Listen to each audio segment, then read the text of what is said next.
And the Oscar goes to Forrest Whitaker in The Last King of Scotland.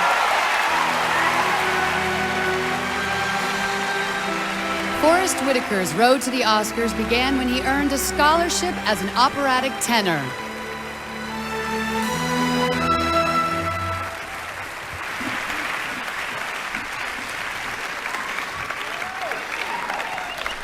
Thank you. Thank you. Just a second. Okay, take it. Okay.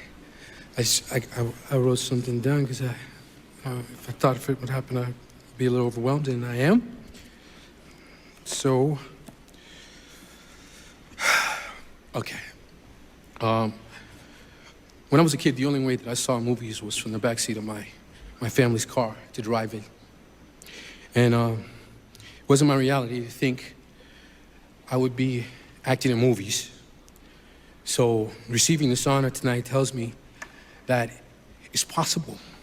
It is possible for a kid from East Texas, raised in South Central LA and Carson, who believes in his dreams, commits himself to them with his heart, to touch them and to have them happen.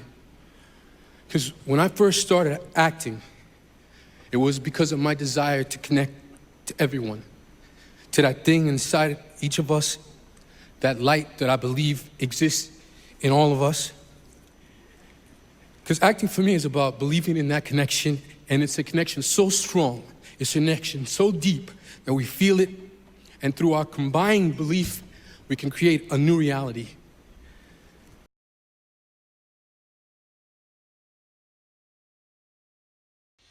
Frequently, I would ask, how did you prepare for the role like this?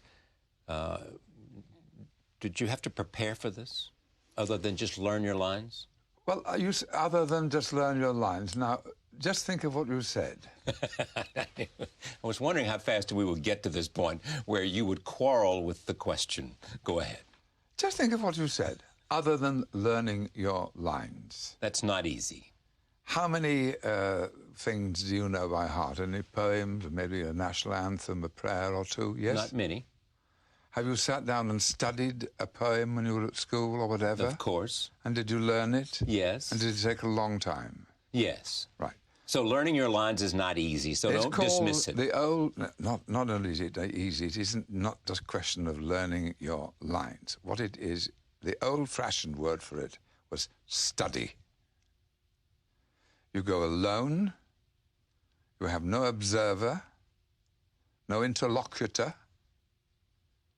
an unobserved, uninhibited, private study is the backbone of any fine actor or actress. And whenever you have stepped on stage or the first day of shooting on a film, you have known your lines. Of course. Professional pride, responsibility. Well, it's like painting without using a brush. How can you?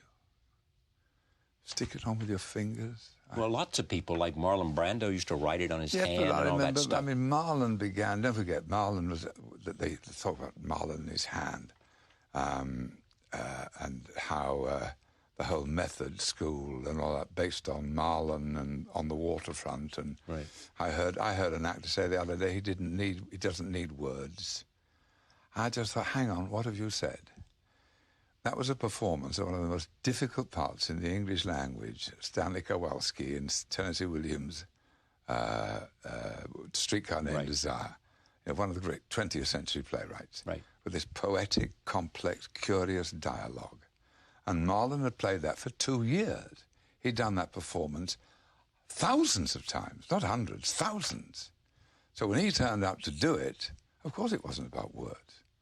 He knew all that. He'd performed it. He performed it dozens of times. The same thing happened with the Moscow Arts Theatre when they came here. Oh, dear, what's this method thing?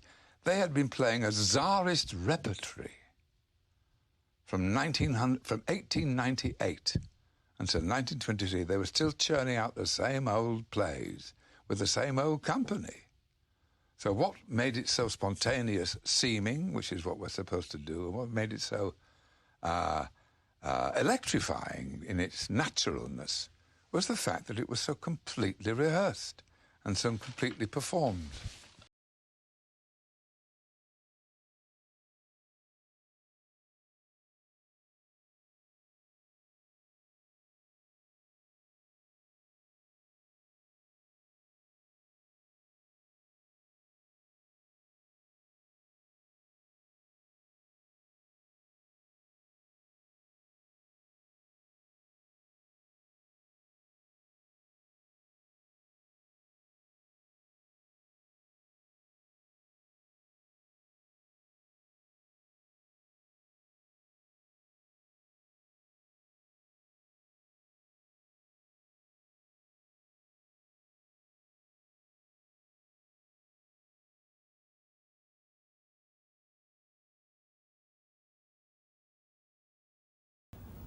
Sidney Bruhl would actually consider the idea of putting aside one. I mean, there I was in that theater when I was 12 years old, and who would think that someday I'd be standing here weighing up the chance. You get the gist of this passage? But the thing is, it's as if I went to a doctor, one of these world's leading specialists, and he recommended major surgery. Can I just say something? When he says, let me just sit there for a second here. Let me show you something. Watch that monitor there. You say to me about the speech about when I was 12 years old. Yeah. I mean, who would think that I'd be sitting in that theater aged 12 years old and that someday I would have the opportunity to be standing... Yes, we get the gist of the... Right. You see what I mean? I reacted to 12 years old. You know, he's saying, you know, but you saw me do it, and I did it in movie terms, and because they could see the monitor, they loved it, which is what it's there for, you know. It's, do it again. I mean, there I was, sitting in that theater, aged 12 years old, and who would think that someday I'd be standing here... we get the gist of the message, Clifford.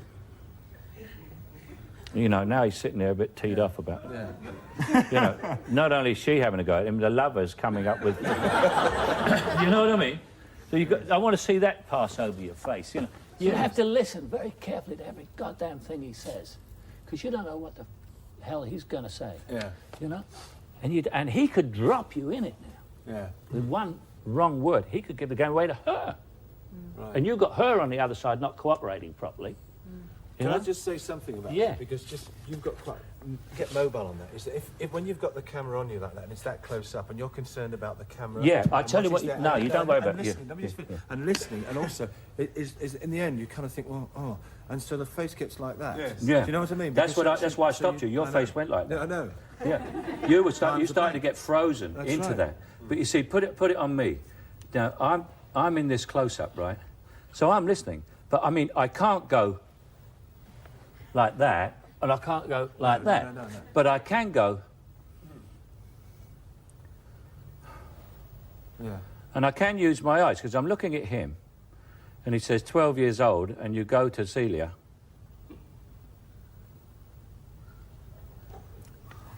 Yes, we get the gist of it, Clifford. You know, and I'm quite free within that framework, aren't I? Yeah. But I can't go like that, you know. If you were in a situation where it's what you did there, you froze, which is why I stopped it and said, let's. If you're in that situation, then you say to the director, how much freedom have I got in here? Yes, and if he says, well, it's only a stair and it's this close and you can't move an inch, you know, because the man's coming towards you with a knife and I want to get this, then you can't move, you know? Yeah. And you can't go... You've got it, but within this framework, it's okay. And the director will accommodate you on that. I mean, any director would. You know, you say, well, don't freeze in there, Ian. You say, well, I don't feel like I can move. You can move in this frame. Do that speech again to him, Clifford. So it's best to ask, really, what... Yeah, you see, everybody is there to get the greatest performance from you that you've ever given. Everyone will help. The electrician up there, he will go scrambling along there and get that light absolutely right so that there's a glint in your eye. Everything is done for you. everything to help you do it right, because it is bloody difficult. And everyone knows it.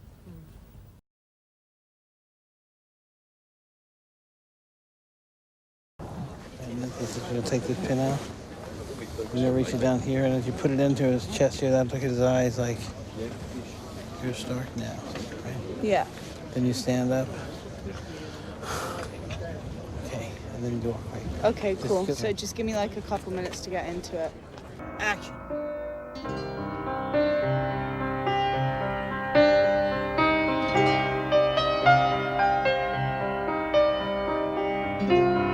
Spirit move me every time I'm near you, whirling like a cyclone in my mind. Yeah, I like that. I like that. Thank you. So, cast can step off. Thank you.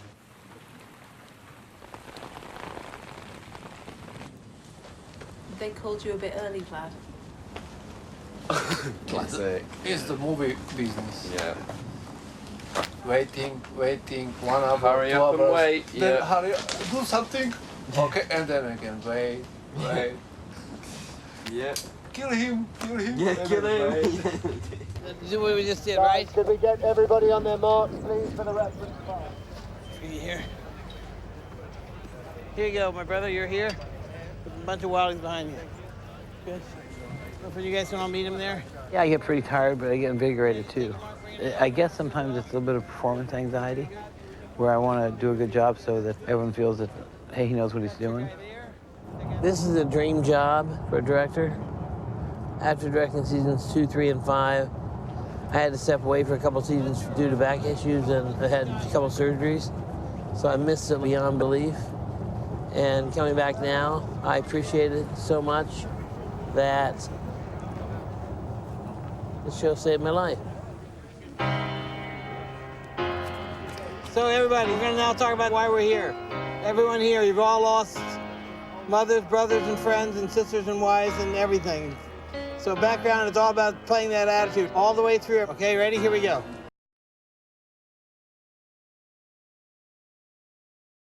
I saw in his eyes how smart he is. I realized I am not going to be able to blow smoke up this guy's ass. He hates it when I say it. He's tough. And I think he hates it when I say it because he's afraid actors are going to be afraid of that. But I want someone who's tough. I want someone that's going to he knew how to push my buttons. I would do a take, and he would say, I thought it was good. And he'd go, give me another one. Give him another one. I do it. Thought it was well. And then he'd walk over and he says, bring it. And I did it, be better. I thought, okay, I can get out of here now. And he goes, I want you to bring it. I said, I just did on 4. And he says, and he'd walk away, and just before the take, he'd come over and he'd go, really bring it. Mickey, really bring it. And he knew how to push my buttons. He was like a football coach. It was like, or a boxing trainer who just says, give me one more round. Just give me, just give me.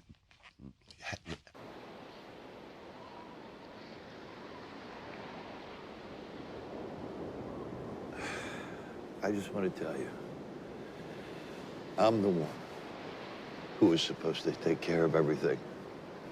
I'm the one who was supposed to make everything okay for everybody. But it just didn't work out like that. And I left. I left you. You never did anything wrong. You know? I used to try to, forget about you. I used to try to pretend that you didn't exist. But I can't. You're my girl. You're my little girl. And now I'm an old broken down piece of meat. And I'm alone. And I deserve to be all alone. I just don't want you to hate me.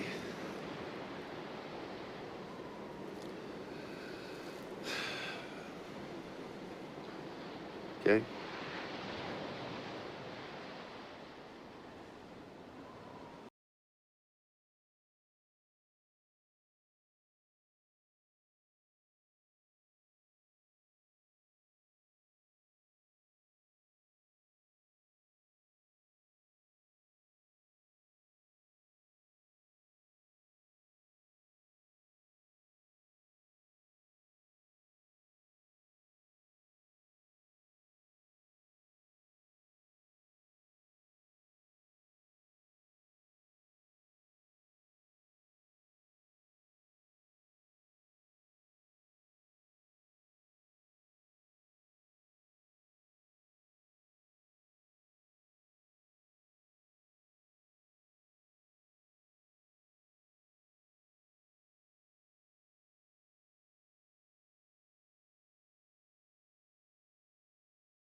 That's it, Jimmy.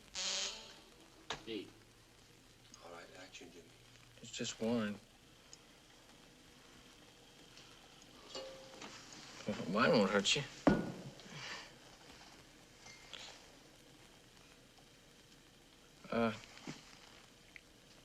Did Aaron didn't tell you what was in his present, huh? No. Really, he didn't, Cal. You don't believe me. I'd tell you if he did.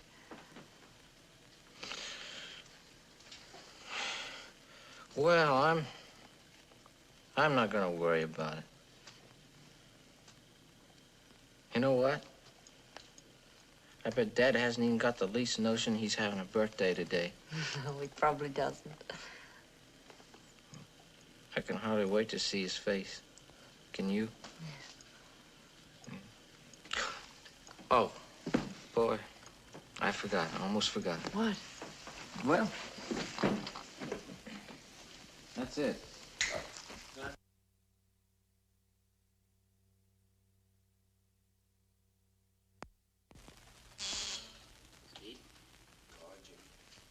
Oh, wine can't hurt you.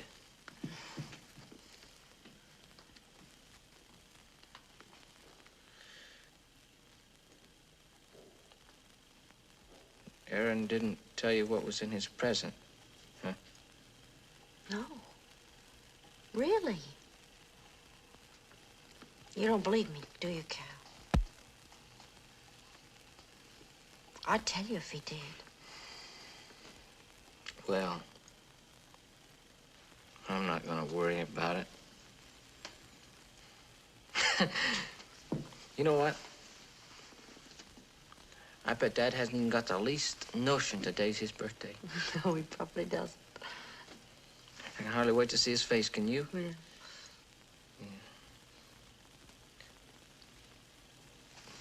I almost forgot. What? Well,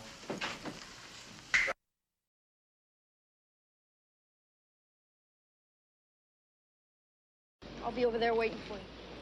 Okay. I went to Chinatown. Your name, Matthew? Want some action? Officer, I swear I'm clean. I'm just waiting here for a friend. You gonna bust me for nothing, man? I'm not a cop. Then why are you asking me for action? Because she sent me over. I suppose that ain't the 38 you've got in your sock. 38? No. Huh? I'm clean, man. Shit, you're a real cowboy. That's nice, man. It's all right. $15, 15 minutes, $25, half an hour. Oh, shit. Cowboy, huh? I once had a horse in Coney Island. She got hit by a car. Well, take it or leave it.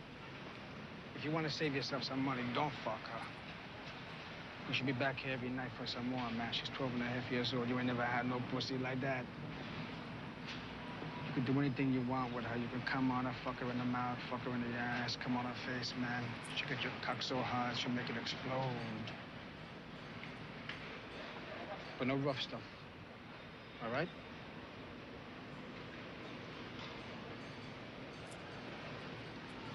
I'll take it. Hey, man. Take out no money over here. You wanna fuck me? You ain't gonna fuck me. You're gonna fuck her. You give her the money. Yeah. Catch you later, copper. What'd you say? I'll see you later, copper. I'm no cop, man. Well, if you are, it's entrapment already. Huh? I'm hip. But you don't look hip. Go ahead, have yourself a good time. Go ahead.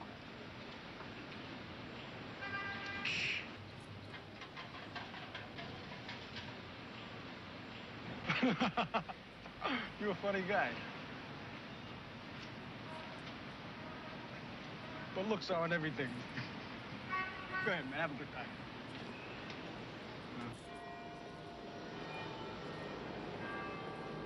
You're a funny guy.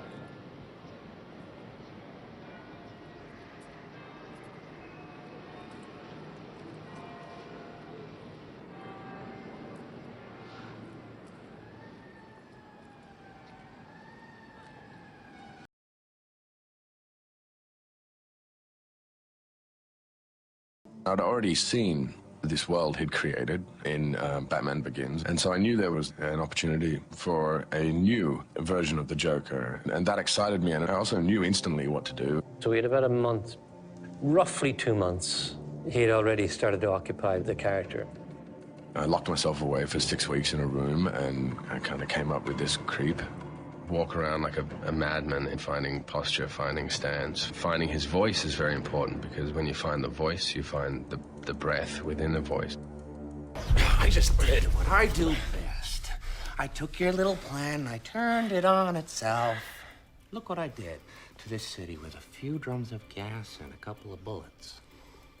You know what I noticed?